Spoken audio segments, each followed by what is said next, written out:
ప్రియ ప్రభు అయినటువంటి యేసుక్రీస్తు వారి అతి శ్రేష్టమైనటువంటి నామంలో మనస్ఫూర్తిగా వందనాలు తెలియపరుస్తున్నాను. Praise the God. Hallelujah hallelujah. చదవబడినటువంటి లేఖన భాగము మత్తయి సువార్త 7వ అధ్యాయము 19వ వాక్యాన్ని మనం చదువుకున్నాం. అక్కడ ఏమని చూస్తాము అంటే, ఫలింపనటువంటి ప్రతి చెట్టు కూడా ఏం చేయబడుతుందంట? నరకబడి అది అగ్నిలో వేయబడుతుందంట. ఫలింపని ప్రతి చెట్టు, దేవునికి స్తోత్రం. అంటే ఫలించినటువంటి ప్రతి చెట్టు కూడా ఏం చేయబడుతుందంటే అది నరకబడుతుందంట. నరకబడిన తర్వాత అది ఎక్కడ పడవేయబడుతుందంట? అగ్నిలో అది పడవేయబడుతుంది. ఈ సువార్తను రాసినటువంటి వ్యక్తి మత్తయ్య. ఇతను ఒక ట్యాక్స్ కలెక్టర్ అనమాట, సుంకం వసూలు చేసేటువంటి ఒక వ్యక్తి.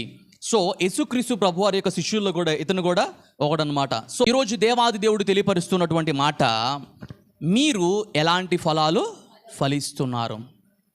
సంఘములో మీరందరూ కూడా నాటబడ్డారు, శ్రేష్టమైనటువంటి భూభాగములో నాటబడ్డారు, సమస్తమును కూడా చక్కగా ఉన్నాయి. అయితే మీరు ఎలాంటి ఫలాలు ఫలిస్తూ ఉన్నారు? ఈ రోజున ధ్యానాంశంగా ఒక మాటను నేను మీకు పరిచయం చేస్తాను. చూడండి ప్రియమైనటువంటి దేవుని బిడ్డలారా, యెషయా గ్రంథము 5వ అధ్యాయము మొదటి 2 వాక్యాలు కనుక మనం పరిశీలన చేసినట్లయితే, యెషయా గ్రంథము 5వ అధ్యాయము మొదటి 2 వాక్యాలను చదువుకుందాం. నా ప్రియుని గూర్చి పాడెదను వినుడి, అతని ద్రాక్ష తోటను బట్టి నాకిష్టుడైన వాని గూర్చి పాడెదను వినుడి. సత్తువ భూమి గల కొండ మీద నా ప్రియునికి ఒక ద్రాక్ష తోట ఉండెను. సత్తువ భూమి గల కొండ మీద నా ప్రియునికి ఒక ద్రాక్ష తోట ఉండెను. ఆయన దానిని బాగుగా త్రవ్వి రాళ్లను ఏరి అందులో శ్రేష్టమైన ద్రాక్ష తీగలను నాటించెను. దాని మధ్యను బురుజు ఒకటి వేయించి ద్రాక్ష తొట్టిని తొలిపించెను. ద్రాక్ష పండ్లు ఫలింపవలనని ఎదురు చూచుచుండెను, కానీ అది కారు ద్రాక్షాలు కాచెను. అయ్యో, ఎంత పని అయిపోయింది! ఎంత దుస్థితి అనేటువంటిది వచ్చేసింది. మాట ఏంటయ్యా అంటే, ఇదిగో నేను సమస్తమును కూడా బాగుగా చేశాను. ఎలాంటి స్థలములో వేశానంటే, రాళ్ళు కలిగినటువంటి మేతలైనటువంటి స్థలములో నేను వేయలేదు, భూభాగంలో నేను వేయలేదు. కానీ లోదేబారులో మోయాబ్ అనేటువంటిది పనికిరానటువంటి ల్యాండ్స్లో నేను ఆ ద్రాక్ష తోటను వేయలేదు. కానీ ఎక్కడ వేశానంట? సత్తువ కలిగినటువంటి భూమి. అంటే ఏ పంట వేసినా కానీ చక్కగా పండేటువంటి ఒక భూభాగం అన్నమాట. ఆ భూభాగంలో దేవాది దేవుడే ద్రాక్షావనం వేస్తే, ఆ ద్రాక్షావనంలో ఉన్నటువంటి ఆ రాళ్ళన్నిటిని కూడా ఏం చేశాడంట? ఆయన మున్నుపోయే ఆయన అంతా కూడా ఏరి పారేశాడు. దానికి ఏ హాని జరగకూడదు, అది ఎదగాలి, ఫలించాలని దేవుడు ఏం చేశాడంటే ఆ రాళ్ళన్నింటిని కూడా వేరేసాడంట. వాటి మధ్యలో ఒక బురుజును కూడా కట్టించాడట. ప్రియమైనటువంటి దేవుని బిడ్డలారా, అయితే ఇంత చేసిన ఆఖరికి దాని ఫలాలు రుచి చూడగా అవి ఎలా ఉన్నాయంట? కారు ద్రాక్ష వలె ఉన్నాయంట. ఎంత దుస్థితి! ఎక్స్పెక్ట్ చేసి ఉండరు ఎవరు కూడా. దేవుడు సమస్తమును కూడా చక్కగా ఆ యొక్క ద్రాక్షావనాన్ని, ద్రాక్ష తోటను వేసాడంట. ఏ ఒక్క చిన్న లోపం కూడా ఆయన చేయలేదు. కానీ ఆయన ఎక్స్పెక్ట్ చేసిన విధముగా అక్కడ రిజల్ట్ అనేటువంటిది రాలేదు. ప్రియమైనటువంటి దేవుని బిడ్డలారా, కారు ద్రాక్షాలు వచ్చినాయి అంట. కారు ద్రాక్షాలు. ఒక ప్రశ్న ఏంటంటే, సంఘం అనేటువంటి తోటలో మీరందరూ కూడా నాటబడ్డారు. దేవునికి స్తోత్రం. సత్తువ కలిగినటువంటి చాలా శ్రేష్టమైనటువంటి సంఘములో మీరందరూ కూడా నాటబడ్డారు. దేవునికి స్తోత్రం. ఈ రోజున ఏమంటూ ఉన్నారు అంటే, అయ్యో ఇక్కడ సరిగ్గా వాక్యం లేదండి, అక్కడ సరిగ్గా వాక్యం లేదండి, వాళ్ళ పద్ధతి నాకు నచ్చలేదండి, వీళ్ళ పద్ధతి నాకు నచ్చలేదండి, అయ్యగారు ఎలా తిడుతున్నారు, పాస్టర్ గారు ఎలా అంటూ ఉన్నారు, గద్దిస్తూ ఉన్నారు, అందుకనే మేము వేరే సంఘానికి వెళ్ళిపోయామయ్యా అని చాలా మంది కూడా తెలియపరుస్తూ ఉన్నారు. అక్కడ సత్తువు లేదండి, అది లేదండి, ఇది లేదంటూ ఉన్నారు. కానీ దేవాది దేవుడే సుస్పష్టంగా తెలియపరుస్తున్నటువంటి మాట ఏంటయ్యా అంటే, సత్తువ గల భూమి మీద నేను మిమ్మల్ని నాటాను. హల్లెలూయా. ఎవరైనా అనుకుంటారు అలాగ? ఇప్పుడు చెప్పండి, అనుకోవడానికి ఆస్కారం ఉన్నదా? ఎవరి మీద అబండాలు వేస్తారు ఇప్పుడు మీరు? దేవుడే సుస్పష్టంగా రాశాడు. ఏమని? సమస్తం కూడా మీకు చక్కగా నేను అన్నీ కూడా సమకూర్చాను. కానీ మీరేం చేస్తున్నారంటే, నాకు మీరు కారు ద్రాక్షాలు ఇస్తూ ఉన్నారు. ఫలింపు అనేటువంటిది ఎంత దారుణాది దారుణంగా ఉంది. ఫలించారు, మంచిదే, కానీ ఎవరికి ఉపయోగం? ఏ ఫలాలు మీరు ఇస్తున్నారు? చేదు ఫలాలు ఇస్తున్నారా దేవునికి? దేవుడు అంటూ ఉన్నాడు, నేను ఎక్స్పెక్ట్ చేసిన ఫలములు మీలో కనిపించడం లేదు. ఒక విశ్వాసిగా మీరందరూ కూడా సత్తువ భూమిలో నాటబడి మీరందరూ కూడా ఏమండి ఫలించారంట. మీకు వచ్చినటువంటి కష్టాలు, నష్టాలు, శోధనలు అన్నిటిని కూడా దేవాదేవుడు ఒకటి అన్నిటిని కూడా ఏమండి క్లియర్ చేసి ఏమండి మీకు సమృద్ధి అయినటువంటి ఆహారమును దేవాదేవుడు అనుగ్రహిస్తూ ఉన్నాడు. దేవునికి స్తోత్రం. అలా అనుగ్రహించినప్పుడు కూడా నీవు ఫలించకపోతే, నీవు ఫలించినను నీవు కారు ద్రాక్ష వలె ఉంటూ ఉన్నావంట. నోటి ఫలము బాగుండాలి. దేవునికి స్తోత్రం. నోటి ఫలము చేత నీవు ఆశీర్వదించబడాలి. నోటి ఫలము చేత నీవు దీవించబడాలి. నీవు అనేక మందికి ఉపయోగకరంగా ఉండాలి నోటి ఫలము చేత. ప్రియమైనటువంటి దేవుని బిడ్డ, దేవాది దేవుడు తెలియపరుస్తున్నాడు. ద్వితీయోపదేశకాండం 32వ అధ్యాయం 32వ వాక్యంలో శ్రేష్టమైనటువంటి మాటను ఒకసారి మనందరం కూడా చూద్దాం. ద్వితీయోపదేశకాండము వారి ద్రాక్షవల్లి సొదొమ ద్రాక్షవల్లి, అది గొమొర్రా పొలంలో పుట్టినది. వారి ద్రాక్ష పండ్లు పిచ్చి ద్రాక్ష పండ్లు, వాటి గెలలు చేదైనవి. వారి ద్రాక్షారసము క్రూర సర్పముల విషము. చూసారా, ఎక్కడంట? సొదొమ గొమొర్రా అంట. ఎవరు ఎలుగెత్తి చూశారంట? ఒకసారి చూడంగానే ఆహా, కనులకు రమ్యమైనదిగా ఆహ్లాదకరమైనదిగా ఉన్నది కనుటివి. ఈ సొదొమ గొమొర్రా లోతు చూడగానే కనులకు ఎలా కనపడిందంట?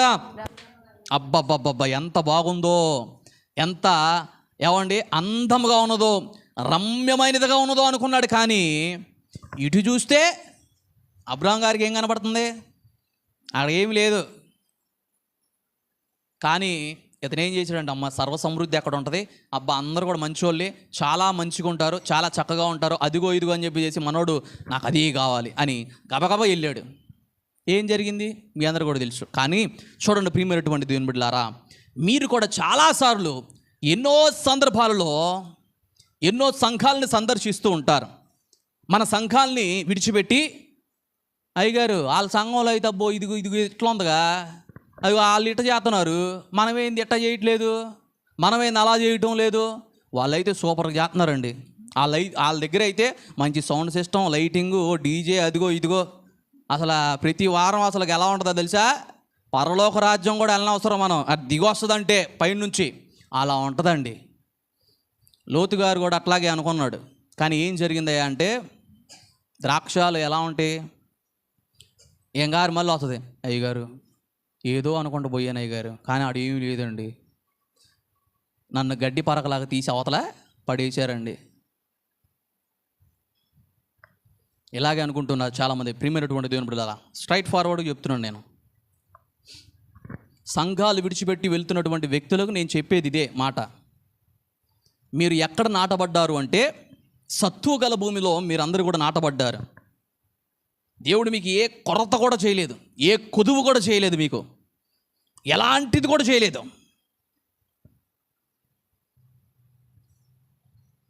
అవి చూసి ఇవి చూసి ఆశపడి మీరు వెళ్ళాల్సిన అవసరత మీకు లేదు. మరల చెప్తూ ఉన్నాను, కనులకు రమ్యమైనదిగా, కనులకు ఆహ్లాదకరమైనదిగా ఉంటూ ఉన్నాయి. కానీ అవన్నీ కూడా ఎక్కడ నాటబడి అంటే, సొదొమ గొమొర్రా యొక్క ఏమండి ద్రాక్షావనములు ఎలాంటివి అంటే ఒకసారి చదవండి అమ్మా.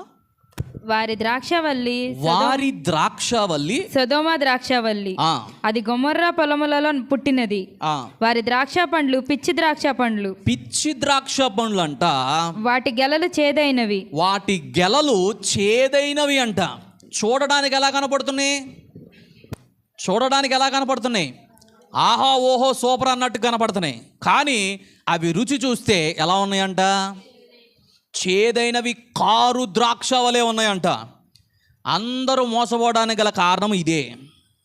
కనులకు రమ్యమైనదిగా, సుందరమైనదిగా కనపడుతున్నటువంటి ప్రతి దాన్ని కనుక మీరు ఎంచుకున్నట్లయితే ఏం జరుగుతుందంటే, కారు ద్రాక్షాలు. సంబంధాలు చూసేటప్పుడు ఏం చేస్తారు? సూపర్గా ఉండాలి అమ్మాయి, అబ్బాయి 6 ఫీట్ ఉండాలి, అస్సలు ఇంచు తగ్గిన ఊరుకోను. అర్థమైందా? ఏదో ఎక్స్పెక్ట్ చేసి చేసుకుంటారు పెళ్ళి. తర్వాత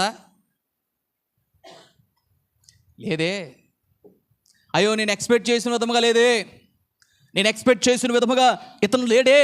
రుచి చూచి హౌ కెన్ వి టేస్ట్ ఒక వ్యక్తి దైవికంగా ఉన్నారని ఎలా తెలుస్తుంది? ఏమండి, సంబంధానికి వచ్చినటువంటి ఒక వ్యక్తి దైవికంగా ఉన్నాడా లేదా, లేకపోతే సంబంధానికి వచ్చినటువంటి ఒక వ్యక్తి, ఒక స్త్రీ దైవికంగా ఉన్నదా లేదా ఎలా చూసి మనం తెలుసుకుంటాం? నోరు లేదా? స్పీక్. ఎలా అంటే ప్రియమైనటువంటి దేవుని బిడ్డ, అమ్మా అయ్యా ఒకసారి ప్రార్థన చేయయ్యా, వాళ్ళు ప్రార్థన చేయరా? అమ్మా ఒకసారి ప్రార్థన చేయమ్మా అంటే ప్రార్థన చేయరా? ఆ ప్రార్థనలో మీకు తెలిసిపోద్ది అంతా. దేవా స్తోత్రం స్తోత్రం స్తోత్రం అని ఒక అరగంట పాడారనుకో, ఏమర్థమైద్ది మీకు? మరి ఆహా ఇలా అన్నారనుకోండి, వాళ్ళ ప్రార్థనా పరులేనా? ఇది ఎంచుకునే విధానం. ఎంత ఇస్తావు కట్నం? ఎంత ఉండాలి? ఆస్తి, సిరి సంపదలు ఎంత ఉండాలి? Please give. పీల్చేస్తారు, రక్తం తాగేస్తారు ఒక్కొక్కళ్ళు. చాలదో, ఎంత తీసుకున్నా చాలదు, ఇంకా ఇంకో కావాలా కావాలా కావాలా కావాలా. Taking taking taking, always taking, but not giving.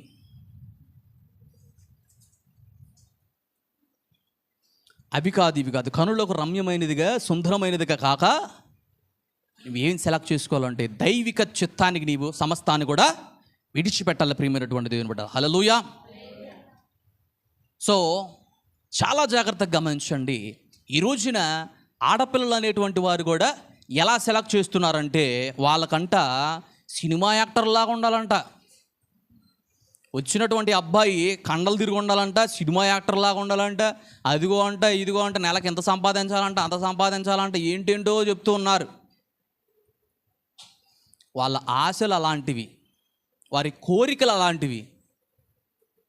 కానీ ఒకరు కూడా, నేను వేరే వాళ్ళ గురించి చెప్పట్లేదు, దోస్ హూ ఆర్ క్రిస్టియన్స్. ఇంకొంతమందికి అయితే మేము కారుల్లో తిరగాలి, అలాంటి వ్యక్తులు ఉంటే చూడండి, లేకపోతే లేదు. Go. So be careful. If you want something from the God, ask God, ప్రభువా సమస్తాన్ని నీవే నాకు సిద్ధపరచు. ఒకవేళ మీ పరిస్థితి ఇప్పుడు బాగుపడవచ్చు, కానీ ఖచ్చితంగా ఏదో ఒక రోజున దేవాది దేవుడు వారిని ఆశీర్వదిస్తాడు. దేవునికి స్తోత్రం, హల్లెలూయా. ఏమండి, డబ్బు చూడాలి, ఆస్తి చూడాలి, కనులకు రమ్యమైనదిగా ఆహ్లాదకరముగా ఉండాలి సమస్తం కూడా అంటే అక్కడ ఎన్నో చిక్కులు ఉంటాయి, ఎన్నో సమస్యలు ఉంటాయి. మనం ఏదో ఎక్స్పెక్ట్ చేస్తాం, కానీ అక్కడ ఏదో ఉంటుంది ప్రియమైనటువంటి దేవుని బిడ్డ. అందుకని లోతు గారు కూడా సెలెక్ట్ చేసుకున్నారు, కానీ అక్కడ ఏది కూడా ఆయనకి ఏమండి ఆశీర్వాదకరముగా లేదంట, దీవెనకరంగా అతనికి లేదంట. ప్రియమైనటువంటి దేవుని బిడ్డలారా, ఎక్స్పెక్ట్ చేసిన విధముగా దేవుడు ఎక్స్పెక్ట్ చేసిన ఫలాలు ఎలా ఉన్నాయి? ఎలాంటి ఫలాలు వచ్చాయి? మనకి ఇప్పుడు కనపడిన ఫలాలన్నీ కూడా ఎలా ఉన్నాయంట? కారు ద్రాక్షాలు, పిచ్చి ద్రాక్షాలు, ఏమండి చేదు ద్రాక్షాలే. ఒకవేళ నీ పరిస్థితి అదే అయితే దేవుడు ఈ వాక్యం ద్వారా నీకే సెలవిస్తున్నటువంటి మాట ఏంటయ్యా అంటే, ఏమండి సత్తువ గల భూమి మీద మీరు నాటబడ్డారు, మీరందరూ కూడా ఎదిగారు, ఫలించారు. అయితే మీ ఫలాలు అనేటువంటివి ఎలా ఉన్నాయి? మీ ఫలాలు అనేటువంటివి కారు ద్రాక్షలా ఉన్నాయా? మీ ఫలాలు అనేటువంటివి చేదు ద్రాక్షలా ఉన్నాయా? మీ ఫలాలు అనేటువంటి పిచ్చి ద్రాక్ష వలె ఉన్నాయా? దేవుడు సెలవిస్తున్నాడు. ఒక ప్రశ్న, నీవు ఎలాంటి ఫలాలు ఇస్తూ ఉన్నావు?